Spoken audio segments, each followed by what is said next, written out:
Good day, Orteans. Your lecturer for today is Dr. Christian Pascual, top 1 in the August 2010 Criminologists Licensure examination. Don't forget to subscribe and press the bell button to receive the latest updates. Take it away, Christian. All right, number 2. This question is very important because we're talking about it basically assess or evaluate whether alam niyo yung history ng criminology, di ba? Sabi nga nung kasabihan, ang hindi marunong lumingon sa pinanggalingan ay hindi makakarating sa paroroonan. So kung hindi mo alam ang history ng criminology, feeling ko wala kang karapatang magkaroon ng lisensya, di ba, bilang criminologist. Diba? So yung question is, which among the following best describe the study of crime prior to 18th century? Diba? So ano ba yung nangyari prior to 18th century? So we all know that ang criminology ay pinanganak, diba, in late 1700, meaning nung nag-start na siya nung 18th century and beyond, diba? And then nag-progress na siya, nag-grow na siya from 18th century, nagkaroon ng 18th century, 19th century, and then 20th century. Pero ano ba yung mga nangyari before 18th century, no?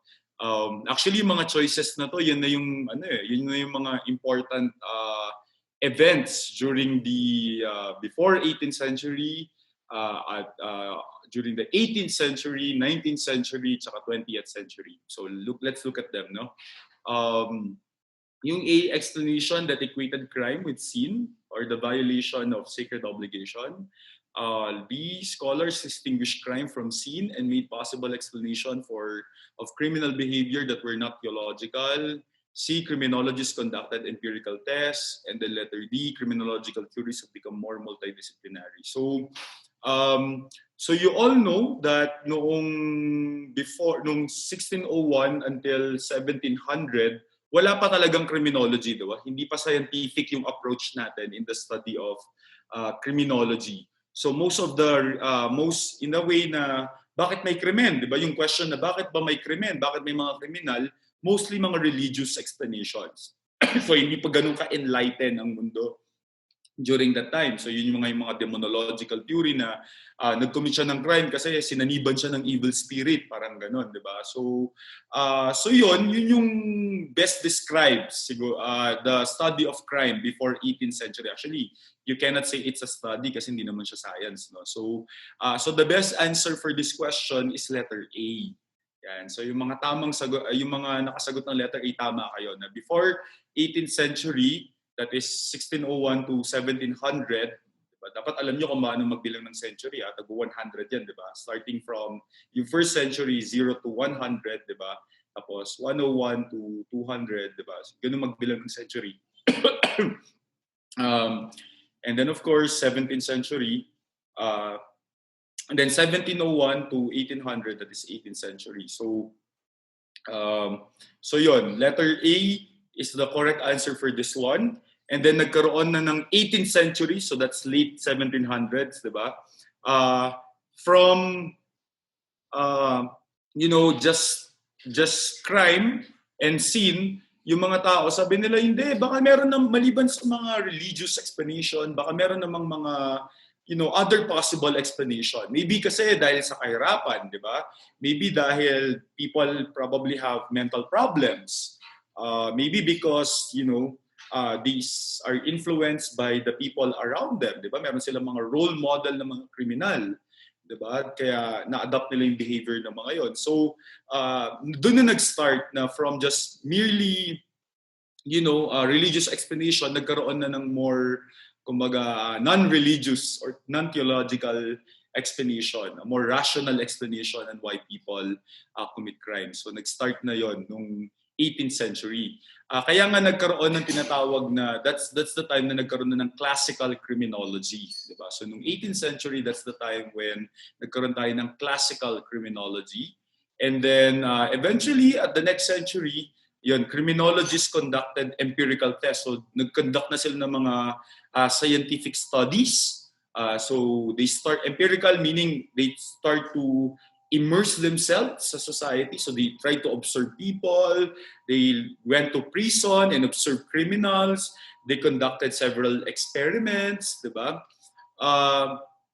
para maka-develop sila i-test nila yung mga hypothesis nila, and then they could develop theories or possible explanation on why people commit crime. So instead of mere speculation, diba, they develop theories to explain why people commit crime. At yung mga theories nga na yun, pag-aaralan natin this morning and even tomorrow during our discussion on juvenile delinquency. And so yun, that's the time when, that's during the 19th century. Kaya nga yung 19th century is considered the era of modern criminology. So again, 18th century, that's classical criminology. And then 19th century, that is the modern criminology, because people started already using science, diba? And of course, you know, the father of modern criminology, diba, na nabuhay during the na nag-start siyang maging involved sa criminology noong 19th century. Sino ang father of modern criminology? Can you comment it in the chat section kung nakikinig kayo or kung alam nyo? Who is the father of modern criminology? Na pinaka-prominent siya during the 19th century, 1801 to 1900.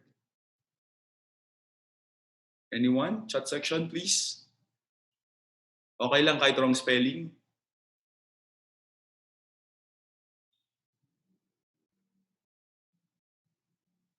Come on, chat section. Who's the father of modern criminology?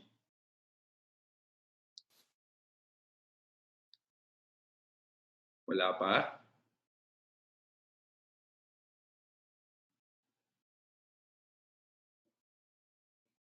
Ako, tinulugan nyo na yata ako. Anyone? Father of modern criminology? Beccaria. Alright, may nagsagot ng Beccaria. Cesar Beccaria. Anyone else who would like to answer that? Thank you very much, Diosa. Alright, Mexico, Leonardo Killer, okay, iba-iba, Lombroso, iba-iba pa yung spelling, no?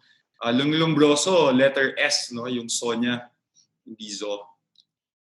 Alright, so, of course, diba, the father of modern, at least, diba, kung hindi mo man alam before, at least alam mo na ngayon. So don't feel bad if you're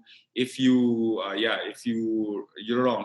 Actually, Jocelyn, no, si Cesar Beccaria, medyo tama ka, pero ano kasi siya, sa classical criminology, so dung 18th century siya, no, Jocelyn.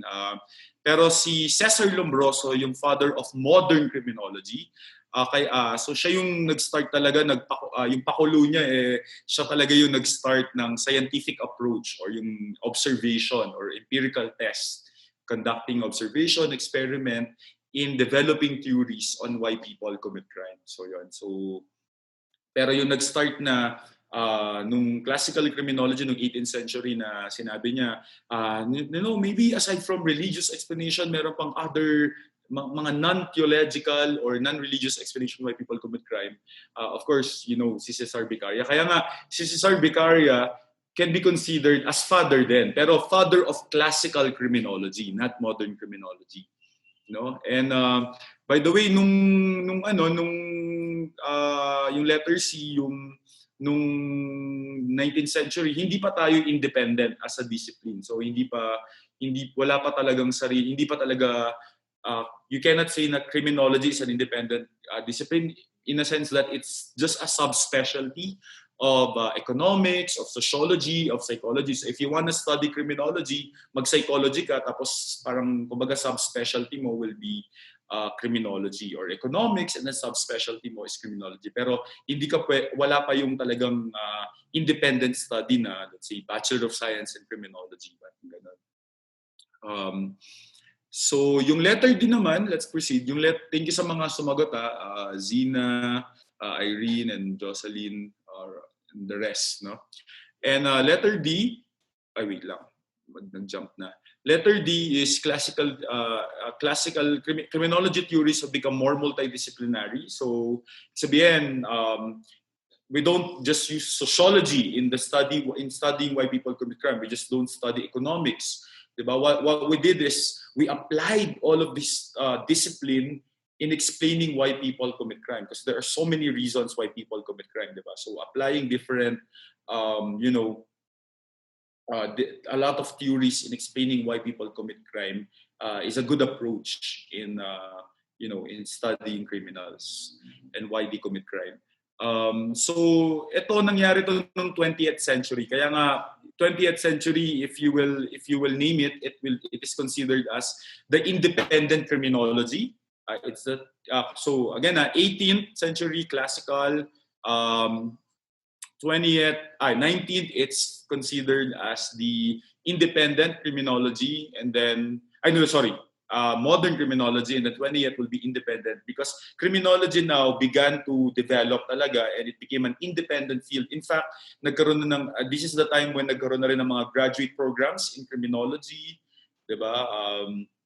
Yan, and naging multidisciplinary na siya. So nag-grow na talaga siya as a discipline on its own. Kaya it's considered independent criminology. All right, so I hope you learned something from that question. If you want to learn more from him, take our Road to 1 Million challenge. If this channel hits 1 million subscribers, we will release the rest of his lectures. Or you can watch the rest of his lectures now by enrolling in Ortea Criminology Review. Just message us on our Facebook account for more details. See you soon, Orteans!